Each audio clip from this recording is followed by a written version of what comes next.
ท่านผู้ชมที่เคารพก่อนที่จะฮอดพิธีเปิดงานอย่างเป็นทางการกับกองประชุมรัฐมนตรีท่องเที่ยวอาเซียนและงานวังแสดงการท่องเที่ยวอาเซียนครั้งที่32อย่างเป็นทางการที่สาธารณรัฐประชาธิปไตยประชาชนลาวของพวกเราได้รับเกียรติเป็นเจ้าภาพในปี 2013 นี้ซึ่งวันในตอนเช้าของวันที่ 18 มังกร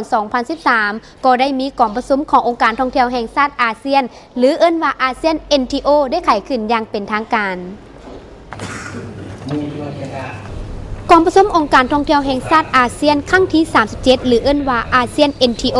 ได้ไขขึ้นอย่างเป็นทางการในตอนเช้าวันที่ 18 มังกร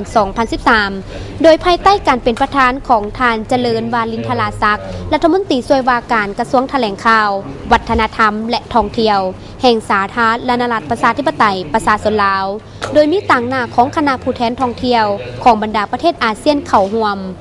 กองประชุมครั้งนี้ได้มีการปรึกษาหารือผลของกองประชุมสุดยอดอาเซียนครั้งที่21และกองประชุมการร่วมมือด้านต่างๆที่เกี่ยวข้องของอาเซียนแผนยุทธศาสตร์ของการพัฒนาการท่องเที่ยวอาเซียนปี 2011 ถึงปี 2015 การพิจารณาบทรายงานของกลุ่มเวียกงานการท่องเที่ยวอาเซียนและคณะกรรมาธิการรายงานกองประชุมครั้งที่5ของคณะกรรมการตรวจสอบเวียกงานการท่องเที่ยวอาเซียนเนื้อในการร่วมมือด้านต่างๆของอาเซียนและอื่นๆ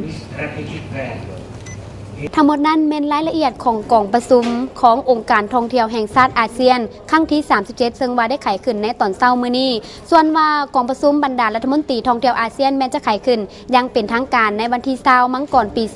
2013 รายละเอียดของกองประชุมจะมีขึ้นในใดนั้นทีมข่าวของพวกเขาจะรายงานให้กับบรรดาทานได้รับทราบตื่มอุดรอ้วนดาราถ่ายภาพสุนิตาพิมพ์สอนรายงานจากดอนจันทร์พาเลทนครหลวงเวียงจันทร์